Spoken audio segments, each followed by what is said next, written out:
Welcome to the Coffee in the Barn. I'm Casey Bradley, President and founder of the Swine Group. If you are thinking about entering, changing, advancing, or reinventing your career in the animal science industry, we are here to help you succeed. In each episode, we will cover a variety of topics surrounding work, life, and professional development, leveraging my 20-plus years as a global leader within the livestock industry and my ever-growing professional network to interview other leading professionals. We couldn't do this without our sponsors, NutriQuest, IFF, and Continental Search.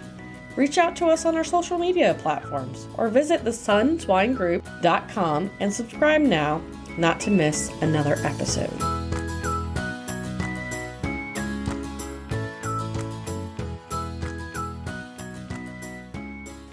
Hey guys, it's Andres Moneo, your host for today's episode of Coffee in the Barn. This is a continuation of a two-part episode with Ashley Owens on how important it is to build your network. Remember, this is a segment taken from one of our recorded webinars called Networking Like a Boss with Ashley Owens, which you can find on our YouTube channel, Animal Science Office Hours. And as always, don't forget to like, share, comment, and subscribe for future episodes. Yeah, I think my question was more towards the people that they are not very open. We're introverted scientists. It's so hard to have a conversation with them because they are not willing to open or to talk. So I'm usually making question, but like at some point you get tired of like yes, no answers. So I would go into that conversation knowing that the majority of the people that you will be talking to are going to act like this, right? They're not very open. But if you go into that conversation, understanding that the value that you like, or at least the goal that you have, is to answer a few questions on X, Y, and Z, you need to start thinking about how to cater to other people's personalities a little bit.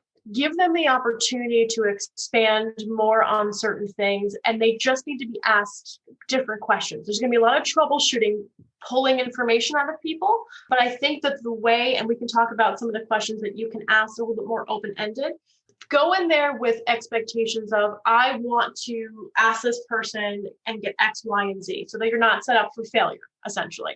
You can't always, I think it's also maybe how you sometimes ask the question. You ask them a yes, no answer. Yeah. For instance, very simple question like how was your day, for instance, and they just said fine, and then you are like, instead it's an open question, but like they answer It's just not, with one word. It's not. I hate to tell you, love, but that's a very closed off question. If you can say, what does your day look like today? Like, what have you been what kind of projects have you been working on today? That's more of an open-ended question instead of just saying, hey, how's your day going? Fine. Of course it's going fine. Why would they want to open it? I understand where you're coming from. So on this slide here, these are DMBCs. These are deep, meaningful business conversation questions. These are the kinds of questions you should be able to ask somebody to really identify the meat and potatoes of their business. At the end of the day, like, you guys know your group's introversion. The reason why people who are introverts are so much better at networking is because the one-on-one is very, very important. You guys are very thoughtful in the things that come out of your mouth. You're very thoughtful in emails. And I'm talking about like what comes out, there's thought behind it. I just word vomit. Okay. That's just my thing. But you guys are so much better at networking because you take the time to think of the answer, and it's thoughtful and intentional. In order for you to work huge value of what she just told you about, being a scientist, how we're trained. Everybody says introverts are negative. Sometimes negative connotation. Scientifically trained or introvert personalities, big win there with what Ashley just told you. Now let's learn how to do it. My favorite clients are my introverts, because the only difference between an introvert and an extrovert is the displacement of energy. I can go into a room, work a room, and feed off that energy and be at a high. You guys, who are more of the introverts, will get physically tired from going into a room with a lot of stimulation, with a lot of people, and then you gotta to Beth's point, You got to make the small talk. And it takes so much of the surface kind of conversation to have, and then you don't feel very authentic, which is not how you were trained. To combat that, doing one-on-one conversations and learning how to navigate a conversation by, one, screwing up sometimes is the best way to kind of pull that Band-Aid off, or two, recognizing what the actual intention behind why you're calling this person, and then using it as a challenge to see if you can get the answer from them. Now, I'm not talking about going in and saying, like, how'd you get started? Like, that's too much of an open-ended question. But if you ask them, when someone picks up the phone to call you, what problem are they having? Now you're asking the question, how do you fix a problem? And so they can answer that however they like, but it's a little bit more thoughtful behind it. And plus, if you were asked, how is your day? I'm pretty sure you'd say fine and let it go from that. So if your questions don't provoke thought, they are going to feel like it's not worth their time to answer. So think of the questions that you would need to feel fulfilled in that conversation that you're having, but then also provide resources and tools to also help when you ask the question, how can I help you? Now, if you go into a conversation and say, how can I help you? Or let's have a chat. What you're really saying is, I did not take the time to think through what I can do for you, nor what you can do for me. Very much to these questions that we're talking about here. If you are going into the conversation, sometimes these people they have a very high dominant personality too, but not externally. It's very much how they think. Bullet points, that's what I'm talking about. They prefer bullet points than fluff in an email. Sometimes going right into the conversation and saying, listen, I am a fan of your work. I really believe in what you're doing. I have a few questions on how you get started. Could I have 15 minutes of your time? And then you come up with questions that you're going to ask. You can even, again, depending on this person's personality, you guys know it better than I do, provide them the questions up front and give them a chance to answer via email if they're hard to have a conversation with, or you haven't navigated it yet. Don't give them a reason to say no. You're providing all the resources and value you possibly can for a conversation with somebody that you admire. I think that goes into a little bit about what Jim said. I think some of the best technical people out there, it's not what you sold them today or recently. That's not how you should build your relationships. Even as graduate students, you can be that solution person as a graduate student or subject matter expert. But if you're not asking the right questions, like you said, what are your problems today? What are you working on today? You have no clue how you can bring value to them. Honestly, the best conversations I've had have been the ones where, oh my gosh, I never even thought about that. Because conversation and brainstorming and different perspectives and different views will spark inspiration and different thought-provoking activities. So even if you feel like you get nothing of value, of course you do. Everybody's different. Everyone brings something different to the table. You're not handing them anything, but you're providing thoughtful conversation. And because all of you are introverts, you have that in your soul, in your bones. So use that, triple down on those strengths that you have to have a very thoughtful conversation. We're not all introverts, by the way. Well, let's say most scientists probably are on the introvert spectrum. So, well, Siobhan and Morgan and Jet are my extroverts today because I only see their beautiful faces in you case. Everybody else is an introvert on the call. Clearly. Just kidding. I'm just being a pet. Okay. Sorry, I have another question. For instance, I don't know if it's because of my culture. I'm a Latina woman, and we are a little bit open. Sometimes we cross the boundary. So sometimes we are too nosy, we like to talk about our personal lives. I know, for instance, Americans are a little bit more reserved in some things. So sometimes I like to start the conversation with some more getting to know you. I don't know if I'm crossing the limit of people's private lives. So for me, that was really hard. When I went to US, I don't know what should be normal.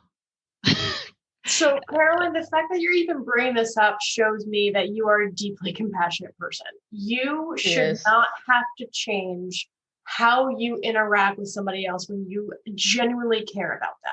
Okay, so number one, that's a skill and a plus. Read the room or read the person, hear what they have to say. As you continue to have these conversations, you're going to be able to understand, or at least if you do like a Zoom call, see if they shift in their chair, if it's a little bit too much. But the more casual you come at it, you're making yourself vulnerable, to be quite honest with you. And I think I'm very much like you, Caroline. So the reason why I put the first, I have my bio read out, which always have the first slide of just fun things about me. I'm very self-deprecating, which alleviates the pressure of people feeling like they have to, they can't ask questions. I try to put humor into my presentation so people feel more comfortable about something that can be very, very scary, which is networking and putting yourself out there.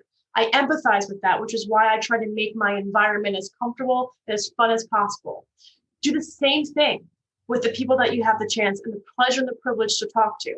People will typically mirror your energy. If you go into it and ask them, hey, when was the last time your uncle drank on Christmas? That's a little bit invasive, right? But if you ask questions, and it's funny, and you and I can have a conversation. The goal would be is I don't ever want you to change your personality by being genuinely interested in somebody else.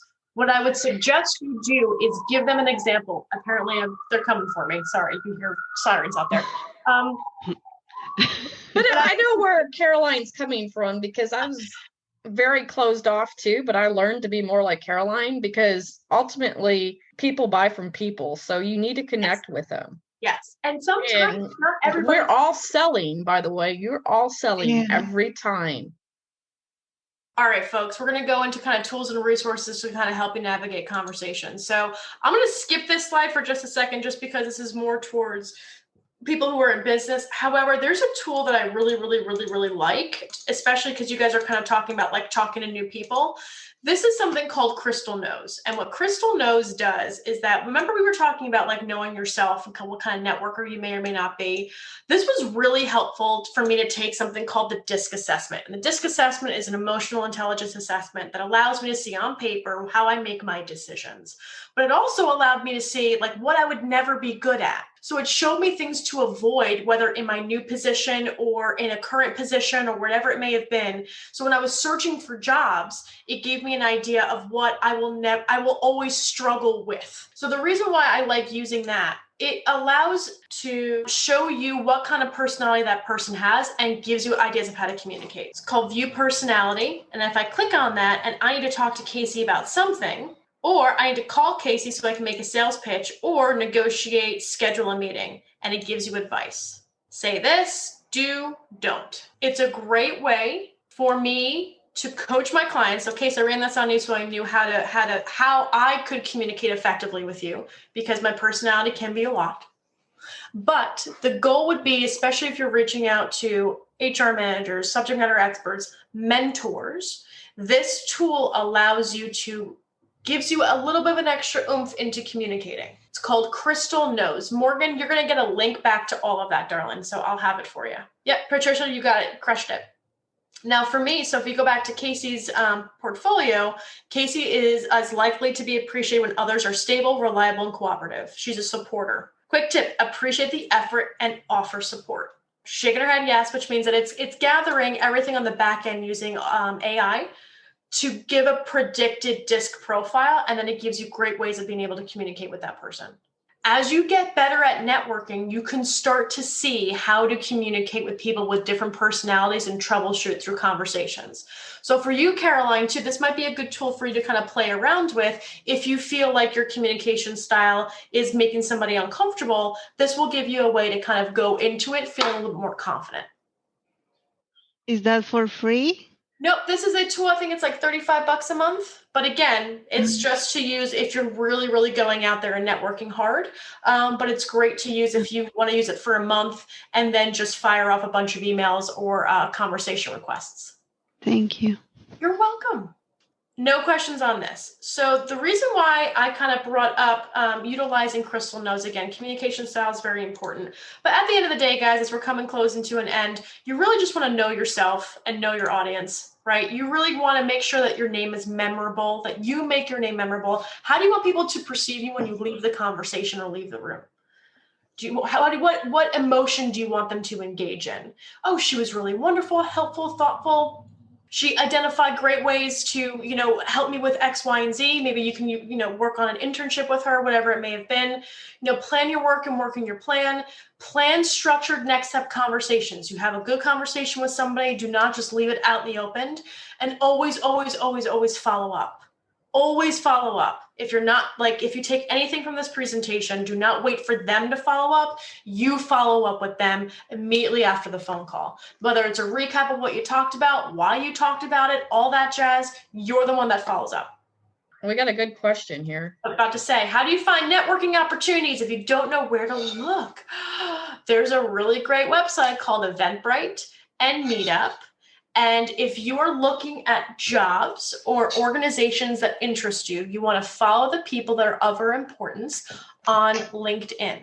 Getting a good LinkedIn strategy is very helpful. Everybody take this name down. Brynne Tillman, Brynne Tillman, Tillman. Brynne Tillman specializes in LinkedIn. She puts out so much content on how to build your profile, how to pay attention. She's wonderful and magnificent. You guys are going to get a private shared webinar that she and I did to give you an idea of how to navigate through LinkedIn. So you'll have that by the end of this conversation today.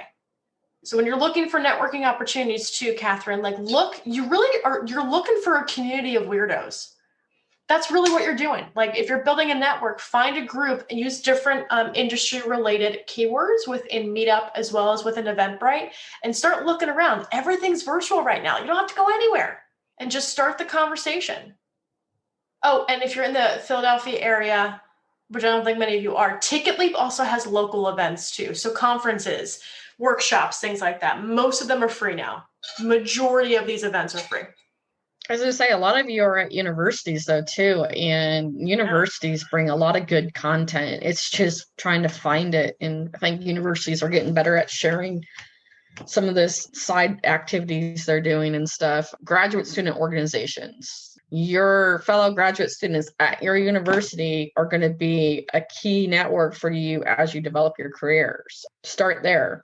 This brings up the mind, as I mentioned last week, I don't have the final details. I'm not going to steal Marissa's thunder, but we are going to create small network groups to help you work with a mentor, mentee, either graduate student level or, early professional. We're going to try to set those groups up as long as I get enough mentors to help. And that'd be a good way for you to practice. Case, I'd be happy to be a mentor if you want me to join in those groups. Cool. And I also want to say, I think this goes back to, I think most of you know Ashley has been my coach, right? If we're young professionals on this call or even graduate students, if you have the money in your budget, look at getting coaches, invest in yourself. I've had a lot of conversations about, mentoring programs and different things, but I remember signing up for a program, paying for it myself. My boss was like, why'd you pay for it? The company would have paid for it. And I'm like, sure, well, here's the price. He goes, well, maybe the company wouldn't have paid for it. But if it's worth value for you, you'll find the money. You'll invest in yourself. Courses. If you want to learn a new trait, don't wait for somebody to invest in you. You have to invest in yourself. And hiring coaches is probably one of the best things I've done for myself personally and professionally. Kind of think about that. Maybe it's not right this year or next year, but, make a budget for it when you start your careers of how much are you going to invest in yourself? Is that 4 books? You read 4 different books a month, or, do you take these courses on, intellectual things, on personal development, and plan that into your budgets as you start your career? Is that I'm going to invest so much into my professional or personal development every year and budget for it. But also shop around. There are some idiots out there that are coaching. They have to be a good fit for you personally. And don't let anyone ever weasel you into buying something that you're not 100% okay with. Also, there's some great tools online called Teachable and Trainual and things like that, where these amazing coaches give out these training programs without working with them directly one-on-one. So look at your options, but also very much to Casey's point, invest in yourself. I may not be a good fit. I know you're trying to plug me, but I may not be a good fit for everybody. But I sure as hell know people that might be. do yourself a service and make sure that the things that you want to get better in, you get a coach or a mentor, or you utilize a community that can help you get there. Because it's not going to be taught to you at university. What could really be the reason when people you are trying to network with never replies to your emails? I mean, that is a common law of life. They won't respond. They may not be interested. Okay. Or just move on. Yeah. Move on. Last thoughts is, remember, guys, you are valuable. Your time is valuable, and the things that you do and the skills that you have are valuable. Do not let anyone tell you otherwise. Do not let anyone make you feel like who you are is not valuable. It took me a long time to recognize that I was enough. And in this competitive world, going out through jobs, you are enough. And the things that you say are enough. And the values that you keep are enough. Change how you interact with people if you need to find the job, but don't ever feel that you aren't enough. Because at the end of the day, the people that you have in your corner are going to advocate for you, and they're going to help you recognize that you are enough. Oh, thank you, Ashley. It was wonderful. Super. I'm glad you guys had fun. I had fun. It's a Friday. Everyone is going to hang out. And guys, we can talk about whatever you want to. It doesn't have to be networking. It could be entrepreneurship. It could be how to start a business. It can be women in business. It could be Marvel comics, like whatever you want. I'm a plethora of knowledge on random things that don't make sense.